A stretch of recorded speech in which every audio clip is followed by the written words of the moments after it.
치우침 없는 공정한 뉴스를 전합니다. 강지원의 뉴스 정면 승부. 네, YTN 뉴스 FM 강전의 뉴스 정면 승부 3부입니다. 오늘 하루 대한민국에서는 어떤 일들이 있었을까요? 오늘 있었던 대한민국의 주요 뉴스들을 종합해 드립니다. 7시 뉴스 포인트입니다.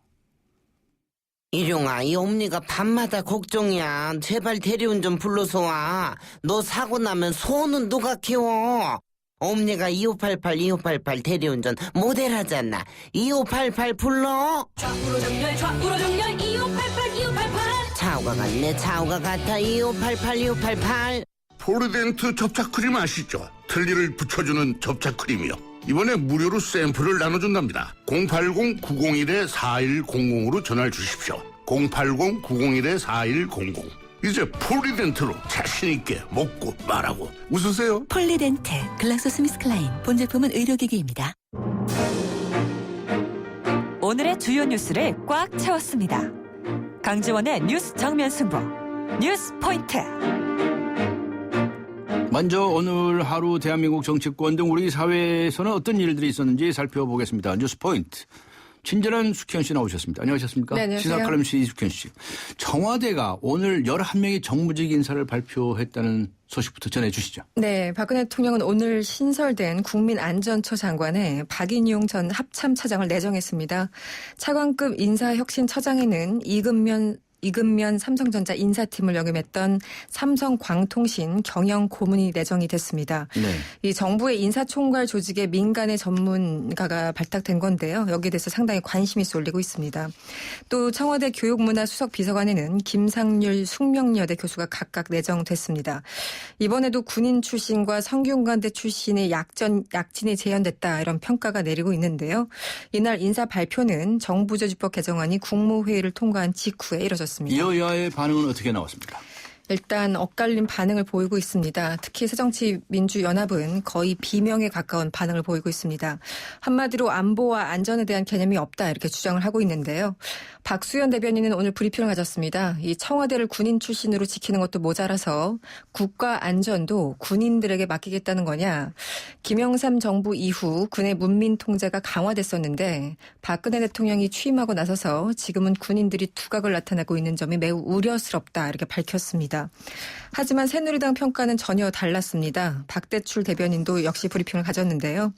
해상합동작전 전문가인 박인용 장관 내정과 아덴만 여명작전을 기획했던 이성우 국민처 차관 기용은 제2의 세월호를 막겠다는 의지의 표현으로 본다고 평가하고 나섰습니다. 네. 세월호 참사 직후에 구성됐던 범정부대책본부, 대긴 범대본이라고 불러왔죠. 네. 네. 오늘 이제 공식 해체가 됐습니다. 가족들의 반발이 거세다고요? 그렇습니다. 정확히는 오늘 밤 자정을 기해서 세월호 범대본이 해체됩니다. 여기에 대해서 세월호 가족들은 세월호 인양은 진상규명을 위한 중대한 수단이라면서 인양 때까지 팽목항을 떠나지 않겠다고 반발하고 있습니다. 그러면서 선체 인양 TF팀에 가족들의 참여도 보장해달라 이렇게 촉구하고 나섰습니다. 관련해서 오늘 지난 217일 동안 범대본의 본부장을 맡아왔던 이주영 해양수산부 장관이 마지막으로 회의를 주재했습니다. 이런 얘기를 했습니다. 저도 인간인지라 범대본의 여러 공직자와 잠수사들을 다그치고 화도 냈다. 순간순간 무능함에 절망감이 들기도 했다면서 토로했습니다. 여러 가지 지금 이 장관이 앞으로 어떻게 할 것인가 거치에 대해서 관심이 쏠리고 있는데요. 일단 내부적으로 사퇴 결심을 굳힌 것으로 알려졌습니다. 네. 세월호 참사의 후속 조치로 발의된 소위 이제 세월호 3법, 네. 정부조직법을 포함해서요. 자, 이 세월호 특별법 이거 국무회의에서 의결이 됐죠? 그렇습니다. 참사 216일 만입니다. 정부는 오늘 오전에 정홍원 총리 주재로 국무회의를 열고 말씀하신 세월호 특별법 그리고 정부조직법과 유병헌법 이른바 세월호 3법을 의결했습니다. 세월호 특별법은 한마디로 특별조사위원회를 설치하는 내용을 골자로 하는데요. 특위는 상임위원 5명을 포함한 17명의 위원으로 구성되고요. 내년 1월 1일부터 1년간 활동 기한을 잡고 있습니다. 다만 6개월 범위 내에서 활동 기간을 한 차례 연장할 수 있도록 했습니다. 또 조사 대상자나 참고인에 대해서 출석 요구 또는 동행 명령장을 발부할 수 있습니다. 아울러 세월호 특위 활동과는 별도로 수사권과 기소권을 가진 특별 검사를 임명해서요. 별도의 조사를 진행할 수 있게 됐습니다. 네. 북한의 최영애 노동당 비서 러시아의 푸틴 대통령 면담을 한다는 소식이 들어와 있죠. 그렇습니다. 이게 불투명했는데요. 조금 전 그 크렘린 공보실에서요. 현지 시간 18일 오후 5시에 최룡해 특사와 푸틴 대통령 예방이 예정돼 있다고 전했다고 합니다. 그러나 공보실에 따르면 이 면담이 언론의 초청 없이 비공개로 진행될 거고 면담 뒤에도 기자회견이 없다고 설명했습니다. 지금 최룡해 노동당 비서는 김정은 위원장의 특사로 러시아로 파견돼서요. 오늘부터 24일까지 현지에 머무를 예정인데요. 푸틴 대통령에게 전달할 친서를 갖고 있다 이런 얘기가 들립니다. 앞으로 양국 간의 정상회담 문제 그리고 한반도 비핵화 등에 대해서 여러 가지 논의를 할 것으로 알려졌습니다. 네, 여야 원내 대표가 소위 주례 회동이라는 걸 갖죠. 네. 일주일에 한 번씩 만나는 회동. 그렇습니다. 그런데 오늘은 별 성과 없이 헤어졌다는 소식이 들어와 있네요. 네, 오늘도 별 성과가 없었습니다. 네. 여야 원내대표가요. 오늘 공무원 연금 개혁안 그리고 이른바 사자방 국정조사 개최를 놓고 주례 회동을 열었지만 합의점을 찾지 못했습니다. 새누리당 김재원 수석 부대표는 회동 직후에 기자들과 만났는데요. 공무원 연금 개혁안을 처리하자고 했더니 야당 측에서는 사회적 협의체를 만들어 논의하자고 했다면서 이것은 시간만 끌다가 무산시키려는 전략이라고 주장하고 나섰습니다. 네. 그다음에 서울시 교육청과 교육부 사이에 소위 자사고죠. 네. 자사고 지성 취소 문제가 논란이 되어 왔는데 지금 어떻게 되겠다는 소식입니까? 네, 교육부가요. 서울시 교육청의 자사고 6개고 지정 취소 처분을 취소했습니다. 한마디로 자사고를 둘러싼 충돌이 결국은 대법원까지 가게 될 것으로 보입니다. 일종의 교육 당국 간 자존심 싸움이다 이런 얘기가 나오고 있는데요. 교육부는 오늘 조희연 서울시 교육감이 자사고 6개교에 대한 지정 취소 처분을 시정하라는 명령을 이행하지 않아서 이것을 취소했다고 공식적으로 밝혔습니다. 교육부는 자사고 지정 취소 처분이 지방자치법을 위반한 것이다 이렇게 보고 있는 상황입니다. 일단 이 교육부가 지정 취소를 취소했기 때문에 이 자사고 6개교는 2016년 3월 이후에도 계속적으로 운영할 수 있게 됩니다. 하지만 서울시 교육청이 조만간 대법원에 소를 제기할 예정이어서요. 앞으로 논란은 좀 장기화될 전망입니다. 네, 수고하셨습니다. 감사합니다. 고맙습니다. 네, 시사 칼럼니스트 이숙현 씨와 함께 했습니다.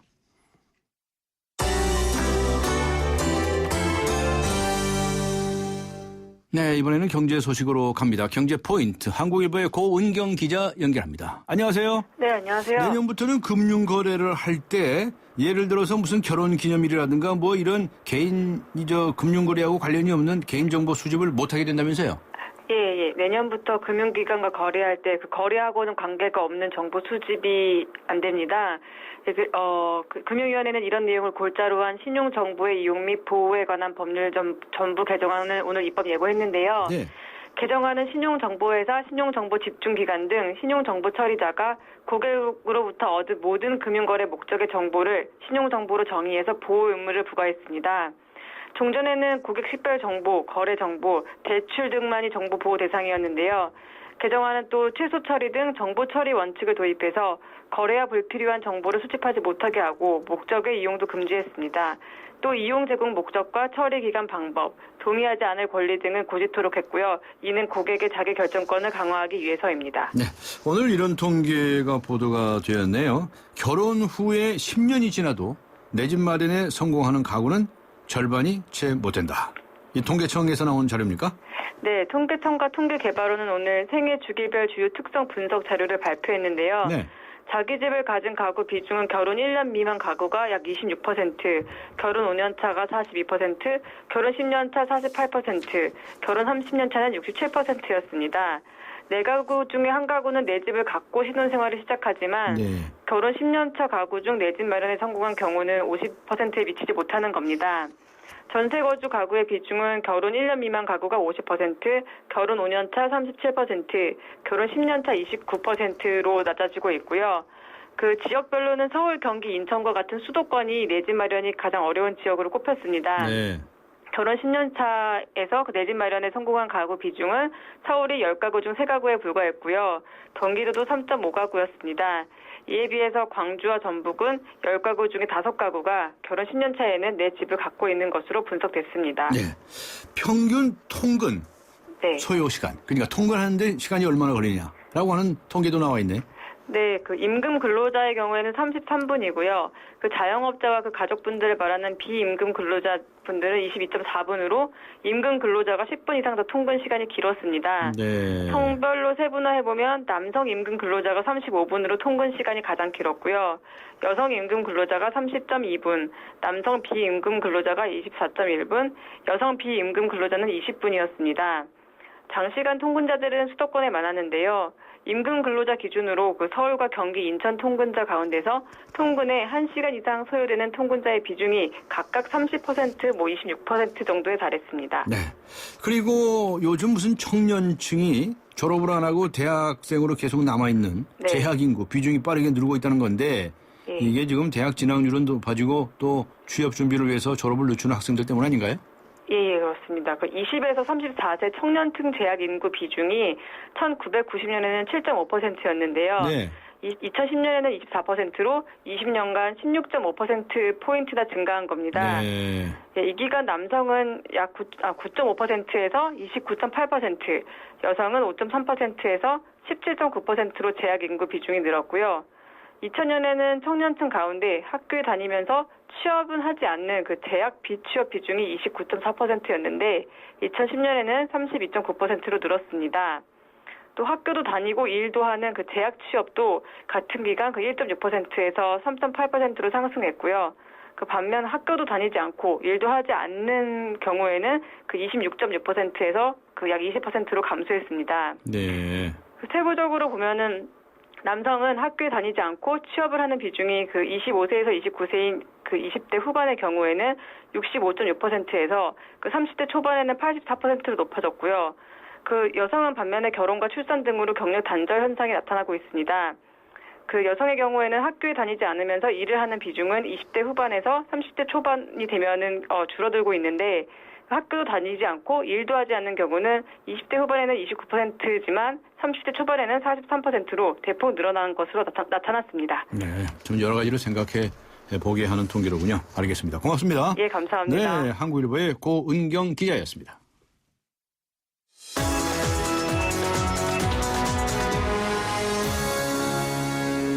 이번에는 나라 밖으로 가보겠습니다. 오늘 하루 동안 세계에서 어떤 일들이 있었을까요? 원래 포인트, YTN 국제부의 전준형 기자 연결합니다. 안녕하세요. 네, 안녕하십니까. 아베 총리, 일본의 아베 총리가 국회를 해산하고 초기 총선을 실시하기로 했다고요? 네, 아마 내일이나 모레쯤 중의원을 해산하고요. 네. 다음 달 14일에 조기 총선을 실시할 것으로 보입니다. 네. 이 아베 총리가 이렇게 국회 해산을 결정하면서 내세운 표면적인 이유를 보면은 이 소비세율 인상을 연기한다 이런 방침에 대해서 국민의 신임을 묻겠다는 겁니다. 좀 더 이 배경을 설명하면요. 이 아베 총리는 경기 침체를 막기 위해서 내년 10월에 소비세율을 10% 인상할 방침이었습니다. 그런데 어제 이제 일본의 3분기 GDP 실적이 발표됐는데 이 시장 전망치를 크게 밑돌았습니다. 예. 이 때문에 이제 세율 인상 시기를 연기하는 쪽으로 마음을 바꿨는데요. 네. 그래서 이런 세율 인상 연기 방침에 대해서 이 총선을 통해서 국민의 신임을 한번 물어보겠다, 뭐 이런 얘기입니다. 네. 하지만 사실 이런 이유는 이 명분에 불과하고요. 예. 지금 이제 경제 상황이 악화되고 있고 이 지지율도 떨어지고 있는데 예. 이 상황이 더 악화하기 전에 선거를 치르겠다는 이 나름의 꼼수가 숨어있다고 보면 될 것 같습니다. 꼼수가 있다. 네. 네, 이 아베 정권 이 최근 강요들의 정치자금 스캔들도 잇따르고 있고요. 이 또 아베노믹스 실패 때문에 지지율이 지금 40%대까지 급락한 상황입니다. 네. 그래서 이 야당이 이제 전열을 정비하지 못한 틈을 타서 속절로 선거를 밀어붙여서 장기 집권을 하겠다, 뭐 이런 계산을 하고 있다고 보면 될 것 같습니다. 아, 그렇군요. 만약에 이제 아베 총리가 이번 총선에서 승리를 하게 되면 또다시 이제 4년의 시간을 확보하기 때문에 오는 2018년까지 자민당 총재직을 계속 이어갈 수 있게 됩니다. 네. 역시 일본 소식인데요. 일본 정부가 미국 고등학교 교과서에 나와 있는 일본군 위안부 관련 내용을 수정하라, 이렇게 요구를 했다면서요? 네네. 이 일본 정부가 문제를 삼은 건데요. 미국 LA 등에서 사용되는 이 세계사 교과서, 매크로힐 출판사 교과서입니다. 이 책에 보면 일본군이 위안부를 강제 연행했다, 뭐 이런 내용들이 담겨 있는데 현지 일본 총영사관에서 이 출판사 측에다가 이 내용을 수정해달라고 요청한 겁니다. 네. 이 책 구체적인 내용을 좀 보면요. 일본군이 여성 20만 명을 위안소에서 일하도록 강제 모집 지용했다, 뭐 이런 내용도 있고요. 네. 도망치려다 살해당한 위안부도 있었다. 또 일본군은 이 위안부를 일왕으로부터 선물로 군대에 하사했다, 뭐 이런 내용도 포함되어 있습니다. 네. 이 상케이 신문 보도를 보면 이 교과서 지도에는 동해와 일본해를 함께 표기하고 있는데 이것도 외무성이 수정을 요구했다고 합니다. 출판사 측은 일단 이 일본 정부의 문제의식은 공유했다 뭐 이렇게 얘기를 하면서 책임자가 협의하겠다는 뜻을 밝힌 것으로 전해졌습니다. 네. 그 일본 정부가 그 이상한 요구를 했네요. 네, 뭐 맨날 이런 뭐 요구들을 하고 있는 거죠. 그렇군요. 중국 쪽으로 가보겠습니다. 중국에서는 군에 대한 대대적인 숙청 작업이 시작이 됐다라고 하는 그런 보도가 있네요. 네, 그런 관측들이 나오고 있습니다. 이 군 통수권자죠. 시진핑 국가주석이 지시해서 인민해방군이 대대적인 숙청에 착수했다. 뭐 이런 보도가 계속 나오고 있습니다. 네. 시진핑 주석 얼마 전에 호주의 G20 정상회의에 참석했는데 그동안 군 사정당국이 전 현직 장성 8명을 이 부패 혐의로 연행해서 조사에 나섰다고 합니다. 이 8명은 이미 부패 혐의로 처벌받은 중국군의 2인자 쉬 차이허우 부주석의 측근 세력으로 전해졌습니다. 이 사람들을 좀 보면 이제 지난 13일에 군 사정당국의 소환 통보를 받고 나서 투신 자살한 마파샹 해군 소장이 포함되어 있고요. 네. 유명 여가수 탕찬 등과의 깊은 관계를 맺으면서 무질서한 생활을 한 것으로 알려진 베이징 군구 문공단 단장 류빈 소장 뭐 이런 사람들도 포함되어 있습니다.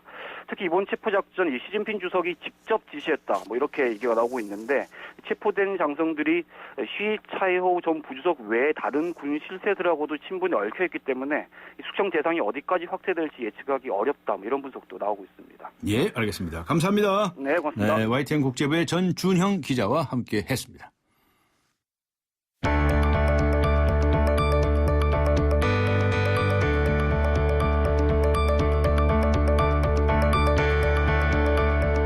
내년에 복지 예산이 조금 장애 쪽으로 늘어났으면 더 좋을 것 같아요. 이왕이면은 장애 아동이나 이런 사람들이 혜택을 좀 잘 받을 수 있도록 복지 예산이 많이 늘어나서 그들이 치료받을 때 지원금도 좀 많이 받고 형편이 어려운 사람들이 치료받는데 어려움이 없도록 공급이 많이 되어졌으면 좋겠습니다. 취업 관련된 복지, 일자리를 주는 복지가 제일 중요한 것 같아요. 같은 복지를 하더라도 뭔가 일자리를 주면서 이게 가장 중요하다고 보거든요. 의료 이런 쪽에 혜택을 좀 늘려나가는 게 좋지 않을까, 서민 위주로 그런 생각이 드네요.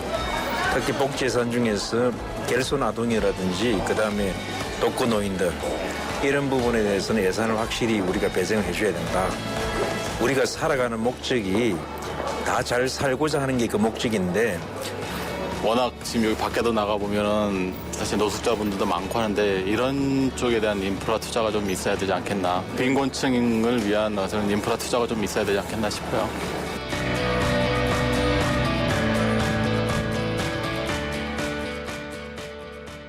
네, 뉴스 정면 승부 3부에서는 여러 가지 우리 사회 문제에 대해서 시민 여러분들의 의견을 듣고 있죠. 지금 국회에서는 내년도 예산안 심사가 한창입니다. 그래서 오늘은 시민 여러분께 어떤 분야의 예산이 가장 필요한지 물어보았습니다. 장애인, 의료, 빈곤층, 결손 아동, 또 독거 노인 이런 사회적 약자들을 위한 복지가 필요하다는 답변이 많았는데요. 지역 예산 챙기려고 쪽지 들고 다니는 국회의원님들 새겨 들으시기 바랍니다.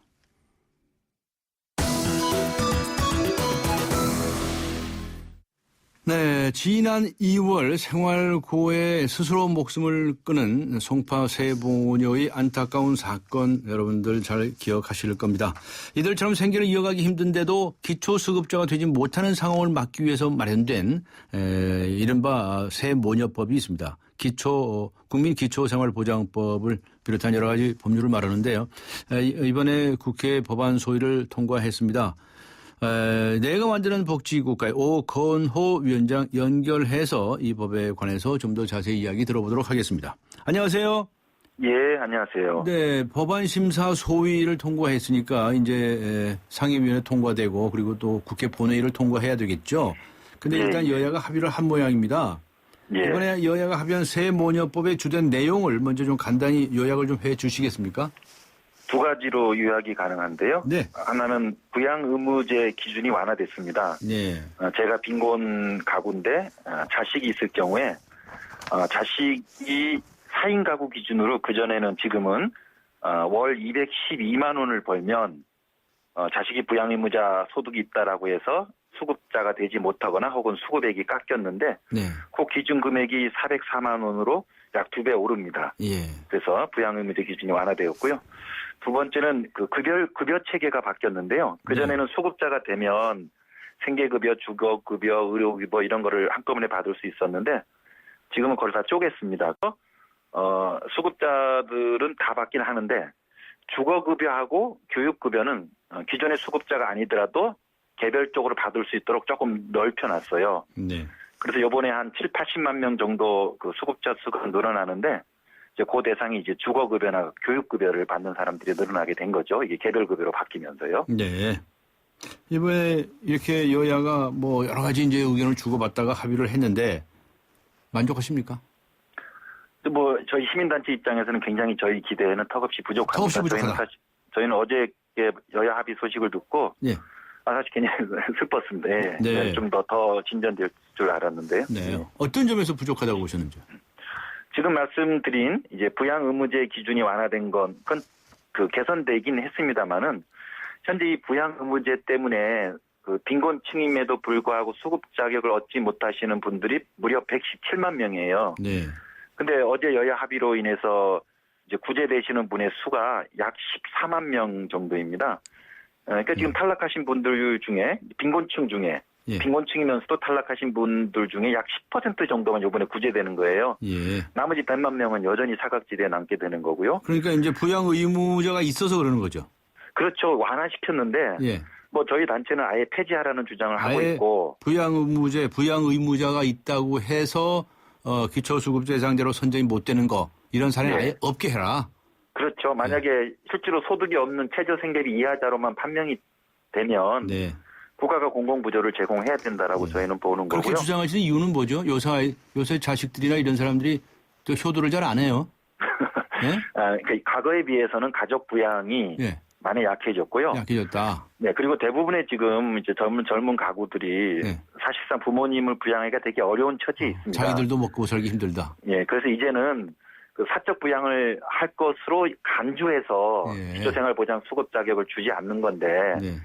예, 그런 걸 간주하지 말고 그냥 조사를 해서 최저생계비 이하의 가구로 판명이 났으면 네. 공적 복지에서 제공하는 거 네. 이제 그런 이제 구조로 가자는 거죠. 네, 그런 그런 면에서 점에서 좀 부양 의무자 제도는 조금 너무 과거적 제도입니다. 예, 그 점 지적하셨고 또 하나는 개별 급여 체계로 바뀌는데 예.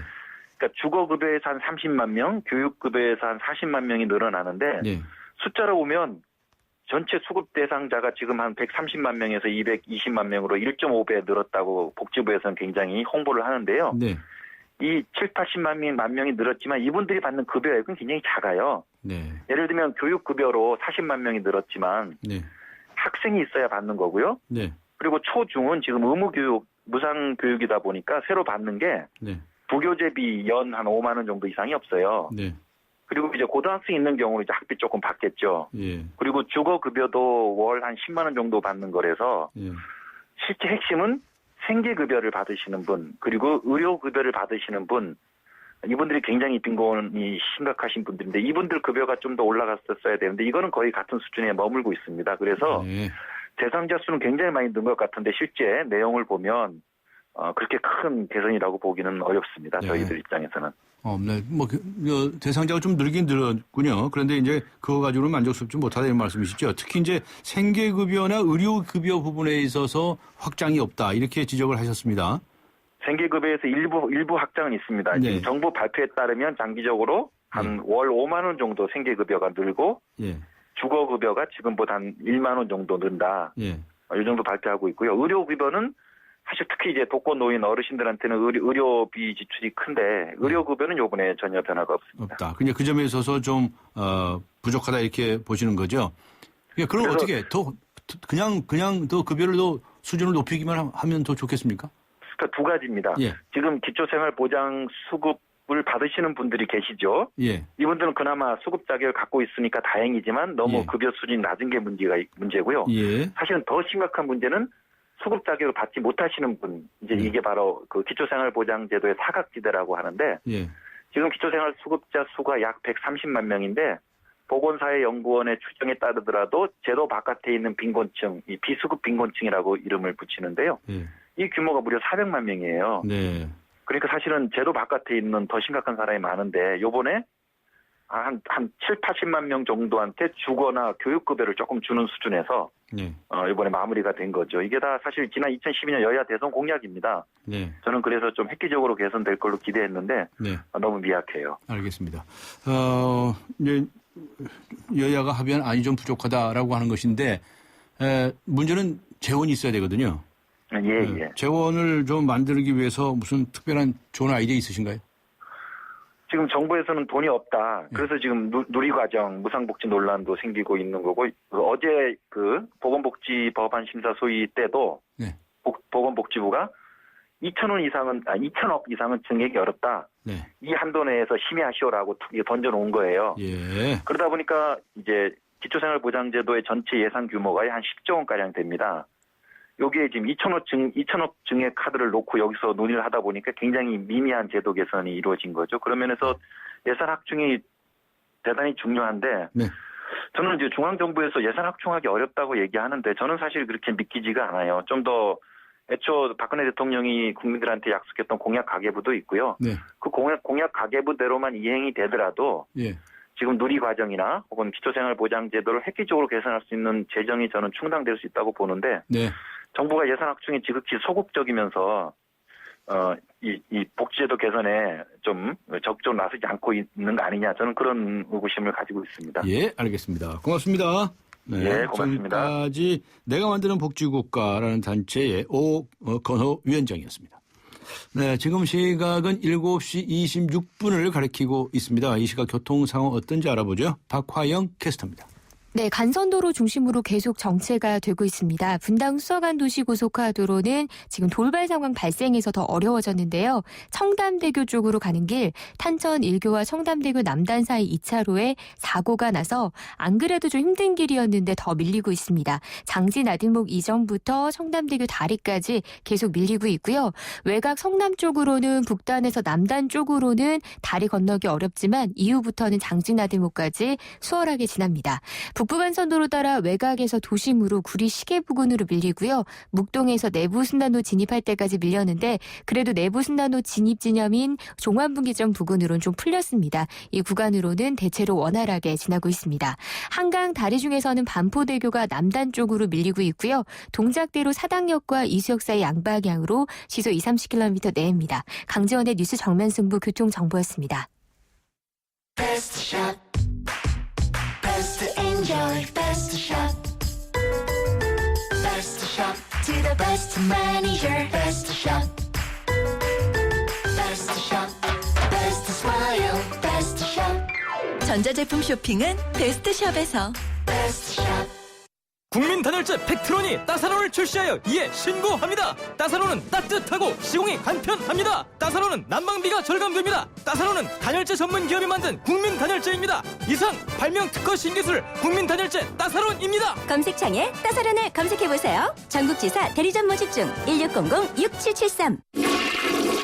변비의 변비약은 생약 성분 변비약은 그래서 변비엔 변락. 힘들어하는 당신의 장을 위해 변비엔 변락. 네, 군을 위한 30층짜리 호텔이 필요하다고 보십니까? 라고 하는 질문에 대해서 6836번님께서는 이렇게 문자를 보내주셨네요. 호텔 지을 돈으로 병사들 복지에 쓰시지요. 딱 봐도 높으신 분들 놀이터 같네요. 이렇게 적어주셨습니다. 1951번님께서는 병사를 위한 내무반이나 현대시설로 바꿔주세요. 호텔 같은 곳에 예산 낭비 마시고요. 8289번님께서는요. 용사의 집이 낡았으니 재건축은 이해가 됩니다. 다만 군 시설용이 최소 50% 넘도록 해야 한다고 생각합니다. 적정 규모를 계획해서 예산도 아끼고 군인 복지도 향상하면 좋겠습니다. 아주 구체적으로 적어주셨네요. 휴대전화 우물정 0945, 우물정 0945번이나 YTN 라디오 애플리케이션 예스 게시판에 의견 남겨주시기 바랍니다. 잠시 후 뵙겠습니다.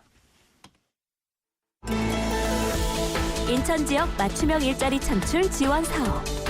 인천 지역에 맞는 맞춤형 교육을 통해 준비된 인재가 지역의 관련 기업으로 취업하는 사업입니다. 취업 희망자는 채용 희망 기업이 원하는 기술이나 지식을 배울 수 있어서 좋고, 채용 희망 기업은 기업이 원하는 능력을 갖춘 취업 희망자를 뽑을 수 있어서 좋은 인천 지역 맞춤 일자리 창출 지원 사업. 자세한 사항은 인터넷 홈페이지 injob.or.kr에서 확인하실 수 있습니다. 이 캠페인은 고용노동부, 인천광역시, 사단법인 인천벤처기업협회와 함께합니다. 서양 고전음악을 완성시킨 천재 작곡가 악성 베토벤. 그의 음악적 잠재력을 일깨워준 사람은 스승인 크리스티안 네페 선생님이었습니다. 네페 선생님은 지루한 이론과 반복적인 연습을 강요하지 않았습니다. 이탈리아와 프랑스, 독일의 유명한 오페라를 감상할 기회를 마련했고 어린 베토벤이 음악에 대해 더 깊이 느끼고 생각할 수 있도록 이끌었습니다. 가르치는 것이 아니라 깨우치는 교육, 아이들의 잠재력을 활짝 꽃피우는 우리 교육의 희망입니다. 이 캠페인은 I am the key, 눈높이 대교와 함께합니다. 강지원의 뉴스 정면 승부.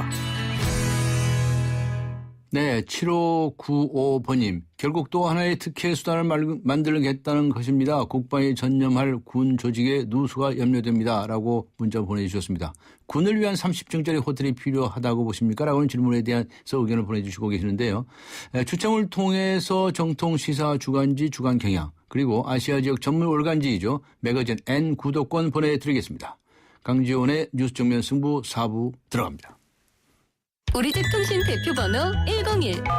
TV지를 101로 인터넷을 101로 홍보이도 101로 모두 가입해 CCTV만 봐도 101로 다 함께 101. 우리 집 통신은 101로 모두 다 해결해요. LG U+. 송일국입니다. 프로바이오틱스 고를 땐 두 가지만 기억하세요. 위에서는 쥐락 잡아주고 장에서는 펴락 풀어주고 세계인의 장을 쥐락 펴락 수출하는 프로바이오틱스. 세계가 주목하는 데는 이유가 있겠죠. 쥐락 펴락 기오락. 건강기능식품 광고입니다. 28글자로 백성의 눈을 뜨게 하겠다.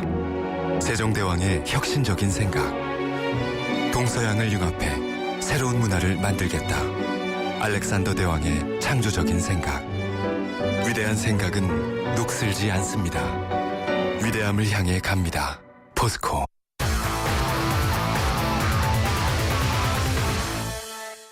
네, 이번에는 스포츠 소식입니다. 오늘 하루 동안 스포츠계에서는 어떤 일들이 있었을까요? 중앙일보의 박린 기자 연결합니다. 안녕하세요. 네, 안녕하세요. 네, 우리나라 축구 대표팀 오늘 밤이죠?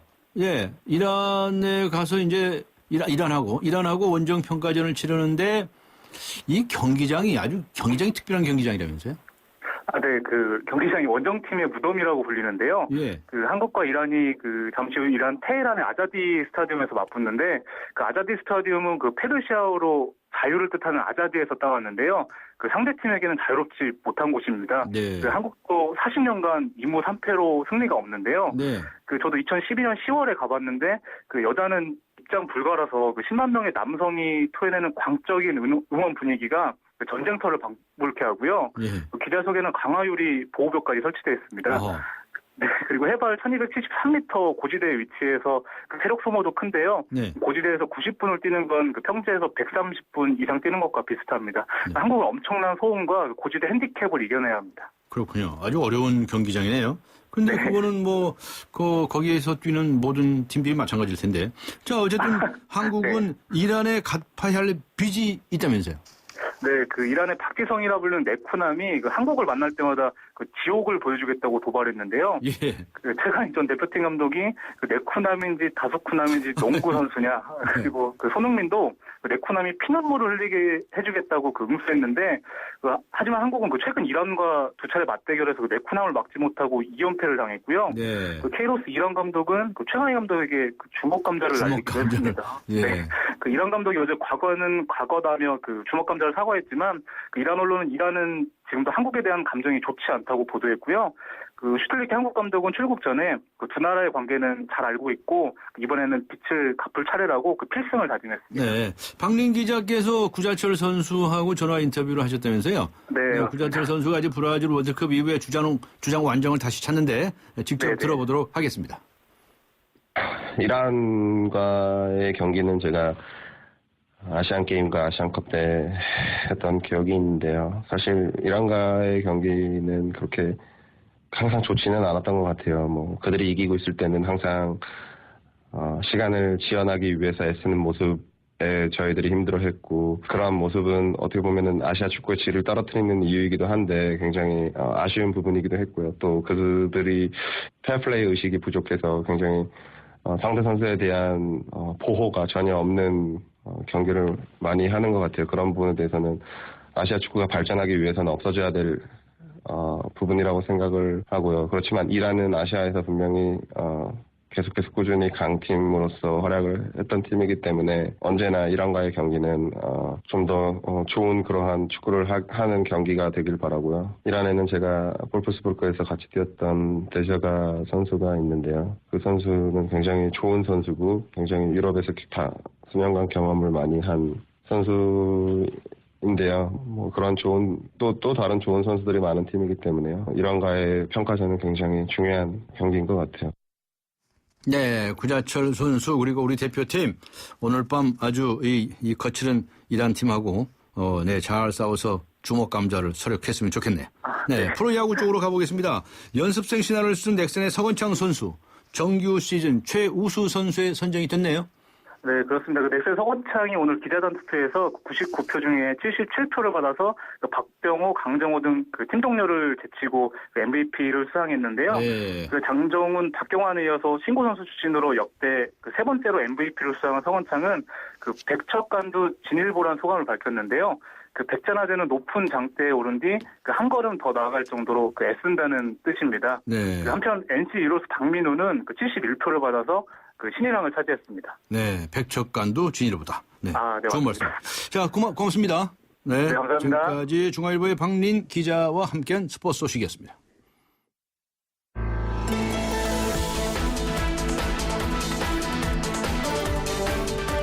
세상을 바꾸는 정면 승부. 네, 요즘 경제면에서 빠지지 않고 등장하는 단어가 바로 이 FTA입니다. 한중 FTA 타결에 이어서 뉴질랜드와의 FTA도 15일 타결됐다는 소식이 전해졌죠. 우리 정부의 경제 영토 확장이라는 표현을 쓰는 이들인데 무슨 뜻인지 알아보도록 하겠습니다. 세상을 바꾸는 정면 승부. 오늘 스튜디오에 한국금융연구원의 박종규 박사 나오셨습니다. 안녕하셨습니까? 네, 안녕하십니까? 네. 한국, 호주 FTA 체결됐죠. 네. 한 캐나다도 체결이 됐고, 네. 이제 이번에 뉴질랜드. 네. 자, 이게 박근혜 정부 들어서 네 번째 FTA입니까? 그렇죠. 그렇죠. 네 번째. 예, 한중. 네네. 예. 그래서 지금 굉장히 열심히 FTA를 이제 체결을 하고 있습니다. 박근혜 정부가요. 근데 이 박근혜 정부뿐만이 아니라 이명박 정부 때도 그렇고 이제 노무현 정부 때도 그랬고요. 2004년에 이제 처음 한칠 FTA로 이제 우리가 시작을 했는데요. 네. 역대 정부들이 아주 열심히 이거를 FTA를 체결을 해가지고 지금은 52개국하고 우리가 FTA를 체결을 했다 이렇게 돼 있습니다. 네. 네. 이 FTA 체결과 관련해서 경제 영토라는 개념들을 쓰시는 이들이 있는데 이게 참 좀 어디 무슨 경제학 교과서에 나오는 용어는 아니라면서요? 네, 그런 건 아니고요.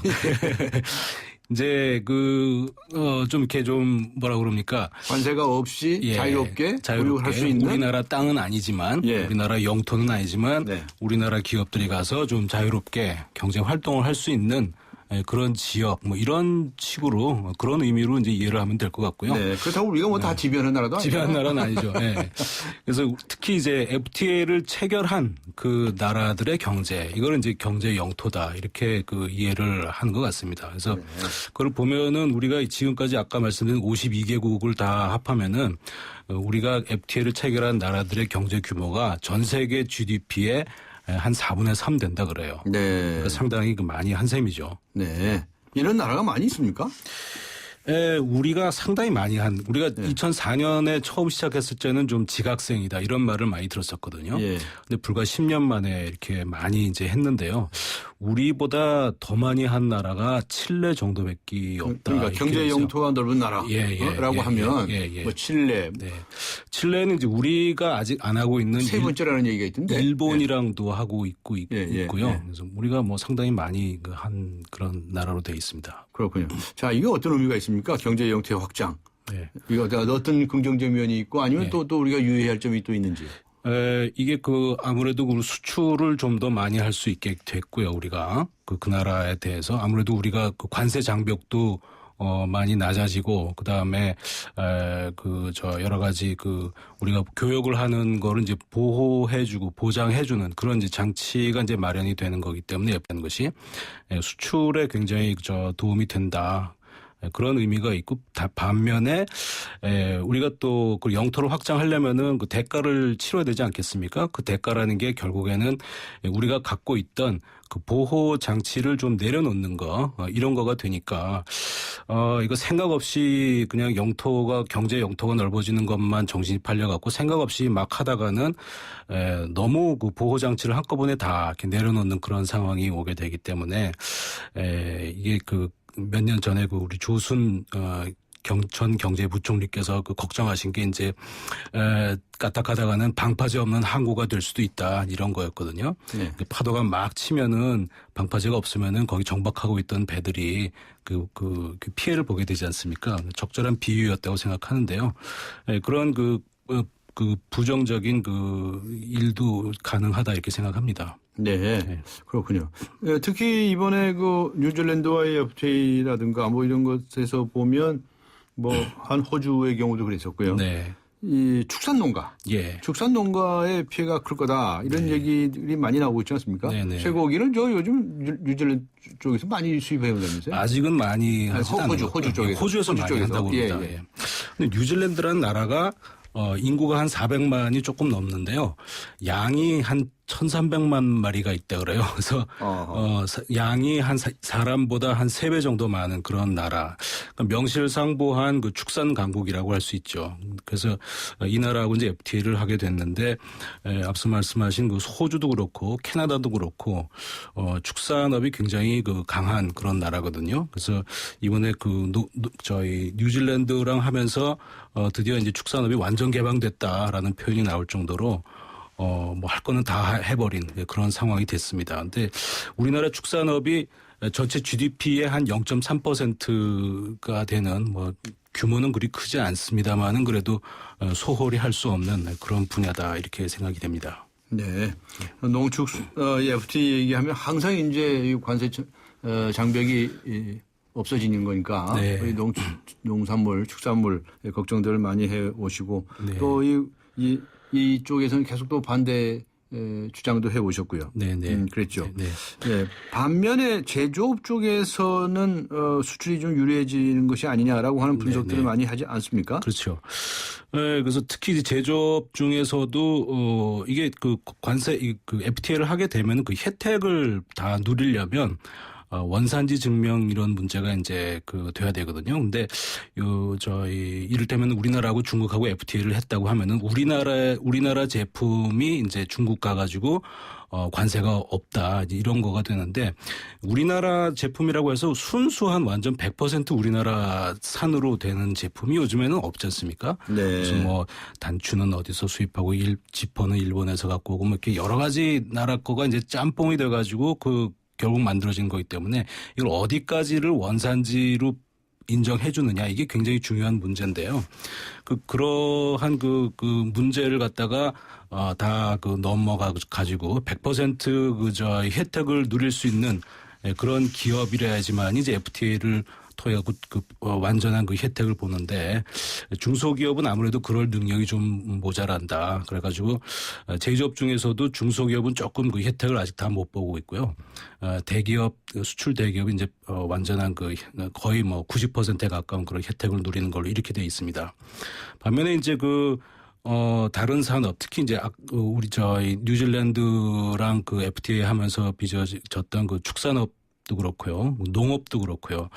이런 거는 이제 우리가 보호를 해줘야 되는 그런 입장이지 돼버렸는데 이게 제조업에서 이제 거둔 FTA로 인해 갖고 제조업 업체들이 수출 기업들이 얻은 이익이 자연스럽게 선순환되면서 경제 전체로 확산이 된다면 우리가 이제 그 일반 납세자들에게서 세금을 걷어가지고 그 피해보는 산업에게 이렇게 보조를 해주면 되는데 우리나라는 이게 좀 선순환이 지금 안 되는 그런 상황이기 때문에 이익 보는 분야는 따로 있고 그다음에 손해 보는 분야에 대해서 우리가 납세자들이 또 걷어서 또 줘야 되는 그런 모양이 지금 돼 있습니다. 그래서 이게 좀 이게 선순환이 안 되다 보니까 그런 일이 벌어지는데.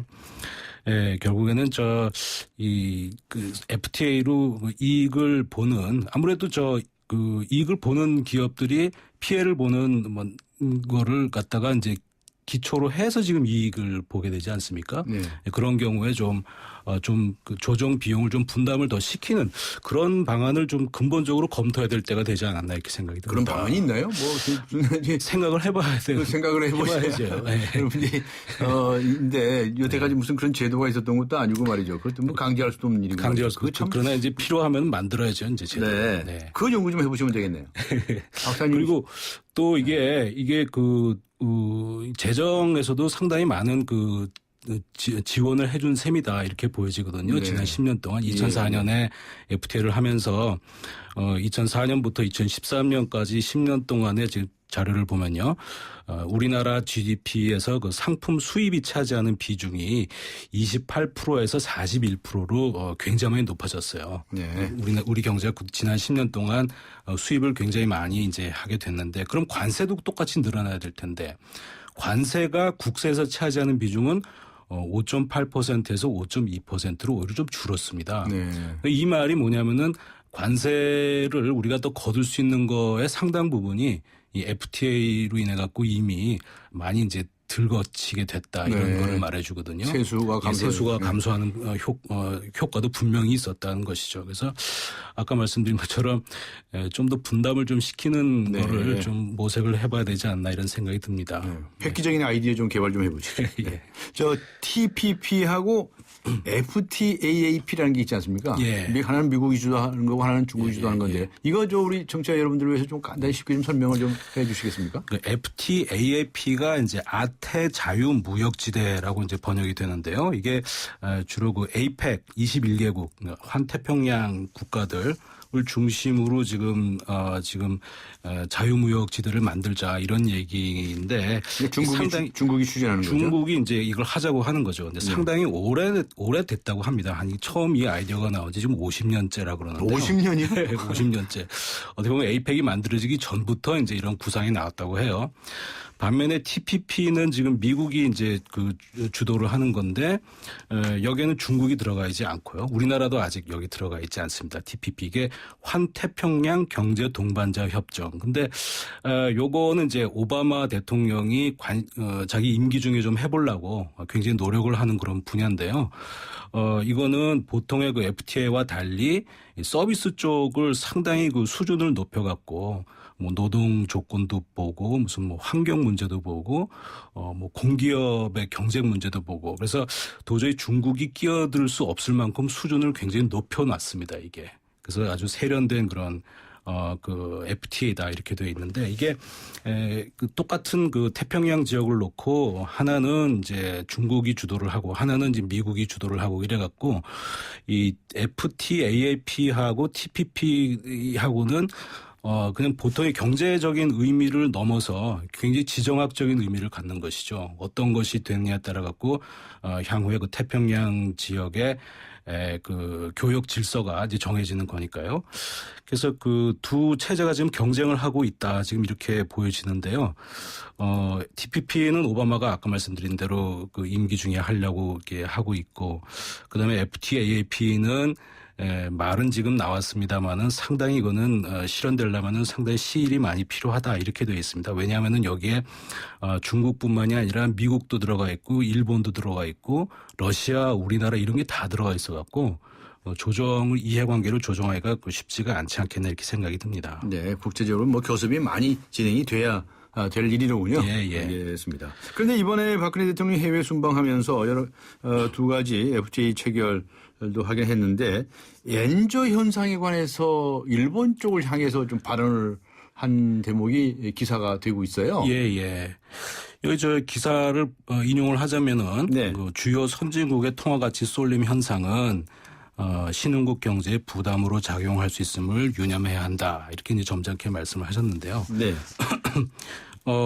이거는 당연히 하셔야 될 말씀을 했다고 생각합니다. 그러니까 네. 일본이 지금 경제 정책을 잘못 운영을 해가지고 저렇게 환율이 급변동을 하고 있는데 이것이 주변 국가에게 피해가 된다는 걸 좀 알아야 되지 않겠습니까? 그래서 네. 그거를 지적을 잘 하셨다고 생각합니다. 네. 근데 뭐 일본에서는 들은 척 하나요? 뭐 들은 척 하겠습니까? 일본은 보면은 미국이 뭐라 그러면은 귀를 쫑긋 하고 듣는데 예. 뭐 자기보다 좀 아래에 있다, 자기보다 못하다 이렇게 생각하는 나라들이 뭐라고 하면은 하나도 듣지를 않죠. 뭐. 들은 척도 안 해요? 네, 네. 들은 척도 안 하지만은 그래도 우리 할 말은 하면서 해야지 된다 이렇게 생각합니다. 그런데 박근혜 대통령이 이번에 정상회의를 마치고 귀국길에 기자단을 만났습니다. 네. 경제 살리기 골든 타임이다. 네. 뭐 여러 차례 한 이야기긴 한데 정말 지금이 골든 타임입니까? 어떻게 보십니까? 저는 그렇다고 생각합니다. 네. 이게 무슨 다른 문제를 떠나서 이게 2018년부터 이제 우리가 고령 사회에 들어가기 때문에 뭐 갑자기 그게 고령 사회가 되는 건 아니고 점점 이렇게 진행되는 거긴 합니다만은 지금 고령 사회로 지금 진입하고 있는 과정이기 때문에 이 고령 사회가 되면 이렇게 경제를 살리기가 쉽지가 않아지거든요. 그래서 모든 제도를 바꾼다든지 준비를 한다든지 하는 시간은 2017년까지밖에 안 남았다. 저도 그렇게 생각을 하고요. 네. 그리고 그 사이에 진짜 해야 될 거는 다 해야 되죠. 그러니까 무슨 우리 내수 활성화도 해야 되고 그다음에 선순환도 우리가 가동을 시켜 놔야 되고 그다음에 고령 사회에 대비한 여러 가지 제도적인 준비 지금 뭐 공무원 연금도 그중 하나겠습니다만은 그뿐만이 아니라 이제 세원을 발굴해 가지고 우리가 재정을 튼튼하게 해놓는 거 이거 쉽지가 않은 일이겠지만은 고령 사회에 진입하기 전에 다 해놔야 된다. 저도 그렇게 생각합니다. 네. 지금 내수 활성화도 말씀하시고 선순환도 말씀하시고 하셨는데요. 네. 또 고령 사회 대비도 말씀하시고요. 네. 이거 지금 되고 있다고 생각하십니까? 그래도 시장이 반응하고 있다고 보십니까? 지금 시작을 하고 있다고 봅니다. 네. 그러면 공무원 연금 아까 말씀드렸듯이 공무원 연금 같은 문제는 이 상태로 바꾸지 않을 경우에 장기적으로 상당한 재정 부담이 될 수밖에 없는 것이 사실이기 때문에 그걸 이제 바꿔보겠다라고 지금 하고 있는 것이기 때문에요. 네. 뭐 야당에서도 뭐 하긴 하겠다고 그래요. 근데 오늘 또 속보 들어오는 바에 의하면 뭐 내년 때좀 하자 이런 식으로 해서 해가지고 또 여야가 좀 갈리고 있는데 어쨌든 간에 개혁을 해야 할 필요성은 인정을 해요. 다들 인터뷰를 해보면. 공무원 연금도 해야 되고 저는 사학연금도 필요하고 군인연금도 그렇고 국민연금도 좀 많이 고쳐놔야 된다고 생각합니다. 네. 그럼 특히 앞에 말씀하신 선순환이 문제인데 이 선순환을 만들어낼 수 있는 방법이 진짜 있을까요? 그래서 이게 기업소득 환류세제가 잘 돼야 된다니까요. 네. 그거 하나 가지고 되겠습니까? 그게 먼저 돼야지. 그거라도 돼야 된다고 그렇게 보십니까? 지금 이게 너무 좀 약하게 돼 있어갖고 기업이 그거를 따르지 않아도 뭐 하나도 이렇게 압박을 안 느끼는 걸로 되어 있기 때문에요. 알겠습니다. 그래서 요즘 법인세 자꾸 올리자고 그런 얘기 나옵니다. 하도 저 환류를 안 하니까 말이죠. 알겠습니다. 네. 오늘 시간이 다 돼서 오늘 여기서 마쳐야 되는데 고맙습니다. 네, 고맙습니다. 한국금융연구원의 박종규 선임위원과 함께 했습니다. I started this war killing Germans in Africa. Now I'm killing Germans in Germany. 역사를 바꾼 그들의 불가능한 전쟁이 시작된다. 300 of them. We never run before. Why are we gonna run now? Fire! Come on! We are on our own. Here we go. 브래드 피트, 로건 레먼, 퓨리. 11월 20일 IMAX 대개봉. 15세 이상 관람가. 쉐보레의 놀라운 혜택과 함께 찾아온 쉐보레 11월의 크리스마스. 지금 쉐보레에서 스파크, 크루즈, 캡티바를 구매하시면 최대 3년 무이자 할부 또는 차종에 따라 최대 200만 원 할인까지. 전시장 및 홈페이지 참조, 일부 모델 제외 11월 30일까지. Chevrolet, find new roads. 100년의 편지 써보셨나요? 지금의 마음을 영상이나 음성 편지로 보내주시면 정해주신 미래의 날짜에 전해드리겠습니다. 10년이 걸리든 20년이 걸리든 꼭 전해드리겠습니다. 변치 않는 마음을 전하는 SK텔레콤 100년의 편지. 지금 티스토어에서 다운받으세요. 기대해도 좋아요. 더 멋있고, 더 부드럽고, 더 완벽해질 나를. 풀 스테인리스 커브드 내솥과 처음 만나는 초고압 밥맛. 오늘을 더 맛있게. 쿠쿠 풀 스테인리스 고압력 커브드. 쿠쿠. 네, 오늘 뉴스 정면 승부에서 청취자 여러분께 이런 질문을 드렸었죠. 군을 위한 30층짜리 호텔이 필요하다고 보십니까? 라고 하는 것이었는데요. 많은 분들께서 찬반 의견들을 보내주셨습니다. 일일이 다 소개해드리지 못한 걸 죄송하게 생각하고요. 휴대전화 끝자리 7595번님께 주간 경향, 그리고 8289번님께 매거진 N 구독권 보내드리겠습니다. 지금까지 프로듀서 신아람, 기술감독 신동의 허승현, 작가 임현 김민경, 그리고 진행의 강지원이었습니다. 11월 18일 화요일 강전의 뉴스 정면 승부, 오늘 순서 여기서 모두 마칩니다. 고맙습니다.